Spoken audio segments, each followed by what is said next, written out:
안녕하세요, 부동산 히어로입니다. 이번 영상은 GTX-B 노선 기본계획 고시 예정, 별내, 평내호평, 마석, 인천시청 드디어 빛본다 라는 제목으로 영상을 마련해봤습니다. GTX-B 노선은 지난 2019년 8월에 예비 타당성 조사를 통과하고 기본계획 수립에 들어간 바 있습니다. 곧 기본계획 수립이 완료될 것이라는 보도가 있는데요.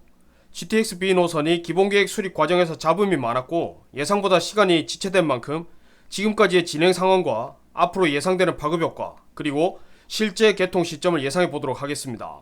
GTX-B 노선과 관련된 분들은 영상 끝까지 보시고 실질적인 도움 될 수 있기를 바랍니다. 총 노선의 길이가 82.7km에 달하는 GTX-B 노선은 그동안 서울 접근성이 떨어졌던 경기 동부와 서부를 서울에 훨씬 쉽게 도달할 수 있도록 한다는 점에서 매우 가치가 높은 노선이라고 알려져 있습니다. 최근에 서울과 수도권 집값 폭등 분위기에 편승해서 GTX-B 노선의 수혜를 받는 인천과 남양주 지역의 아파트 가격 역시 당장 눈앞에 보이는 변화가 없음에도 불구하고 큰 폭으로 상승한 것은 GTX의 가치가 어느 정도이며 얼마나 높은 관심을 받고 있는지 간접적으로 알 수 있는 대목입니다. 그런데 통상 예비 타당성 조사 통과 후에 기본계획 수립 기간은 1년 정도가 걸린다고 알려져 있는데 2년 이상 늦어진 이유는 무엇일까요? 그 이유는 GTX-B 노선의 사업 진행 방식에 큰 문제가 있었기 때문입니다. GTX-B 노선에 원래 계획됐던 사업 진행 방식은 민간 사업자가 예산을 투입해서 직접 건설을 하고 건설이 완료되면 소유권을 정부에 이전한 후에 사용 및 수익권을 민간 사업자가 갖고 향후 30년간 투자자금 회수와 이익 실현을 하는 방식으로 계획하고 있었습니다. 그런데 검토 과정에서 건설 자금을 조달하는 방식을 변경할 필요가 있다고 판단을 한 것입니다. GTX-B 노선은 총 2회에 걸쳐서 민간 적격성 검토를 실시했는데요. 두 번 모두 이용 수요가 부족해서 민간 사업자가 단독으로 진행하기에는 힘들다고 판단을 했고 자금 부담이 큰 것으로 평가를 받은 것입니다. 그래서 공사 자금의 일부는 민간 사업자가, 그리고 또 일부는 국가가 재정을 충당해야 한다고 결론을 짓고 각 정부 부처 간의 협의가 필요했던 겁니다.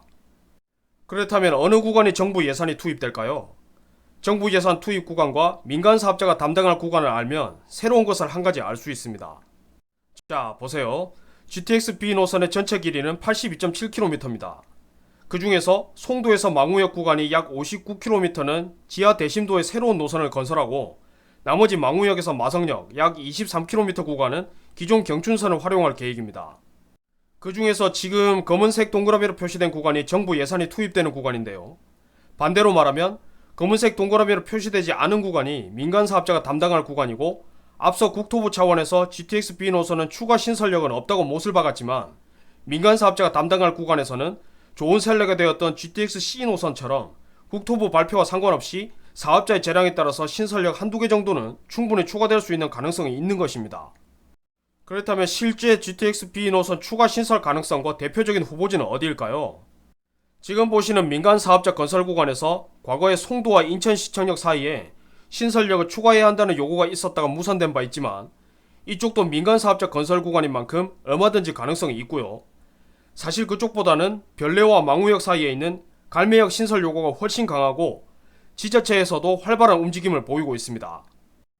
구리시에서 갈매역에 GTX-B 노선 정차가 필요하다고 주장하는 이유는 노선 자체가 지자체를 지나가는데 정작 지자체 내에 정차역이 하나도 없다는 것은 형평성에 맞지 않는다는 것이고 향후에 왕숙 신도시와 태릉 골프장 개발이 끝나면 심각한 교통 체증이 우려되기 때문에 기존 경춘선 외에 서울에 빠르게 도달할 수 있는 고속전철이 반드시 필요하다는 데서 비롯된 것입니다.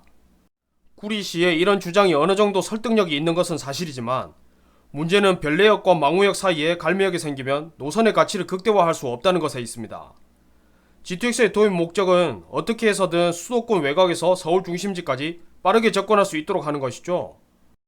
만약에 갈매역이 중간에 생긴다면 아마도 GTX가 그토록 자랑하는 엄청난 속도를 제대로 낼 수 없을 겁니다. 즉 노선의 효율 측면에서는 그다지 좋은 생각은 아니라는 것이죠. 그런데 또 모를 일이죠. 사실 인덕원역도 금정역과 과천역과의 거리를 감안하면 노선의 효율을 극대화할 수 없다는 지적이 있었지만 어쨌든 사업자가 사업성이 있다고 판단을 했고 추가 신설력으로 확정을 했습니다. 만약 사업자가 판단했을 때 조금이라도 사업성이 있다고 판단된다면 갈매역 역시 신설력으로 확정될 가능성도 있다고 봅니다. 그렇다면 GTX-B 노선은 언제 개통할 수 있을까요?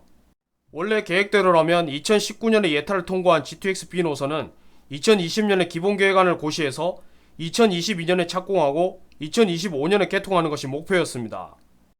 그리고 현재 진행 상황은 조만간 기본계획 수립이 끝나면 설계 단계에 접어들 텐데요.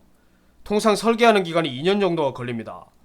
즉 GTX-B 노선은 설계 과정에 특별한 문제가 없다는 가정하에 앞으로 2년 후에 착공이 가능하다는 것입니다. 한마디로 기본 계획안 고시 시점부터 딜레이 된 것이고, 현재 속도대로라면 올해 말에 기본 계획안을 고시하고 2년 뒤인 2023년에 착공을 해서 본 공사 기간이 짧으면 4년, 길면 8년 이상 걸리는 것을 감안하면 빨라도 2027년, 늦으면 2030년은 돼야 비로소 개통이 가능할 것으로 예상이 됩니다. 그런데 지금의 예상은 실제 이용하는 관점에서 풀어본 것이고, 부동산은 완성된 것보다는 변화하는 과정에서 가치가 오르고 우리는 변화하는 과정 중에 투자하는 것입니다. GTX-B 노선을 보고 투자를 하셨거나 투자를 염두하고 계신 분들은 공사 과정이 늦어진다고 해서 특별히 큰 리스크가 있는 것은 아니니까 항상 자신만의 기준을 확고히 하시고 소신있게 진입하셨으면 좋겠습니다. 부디 오늘의 영상이 관련된 모든 분들께 실질적인 도움 될 수 있기를 바랍니다. 감사합니다.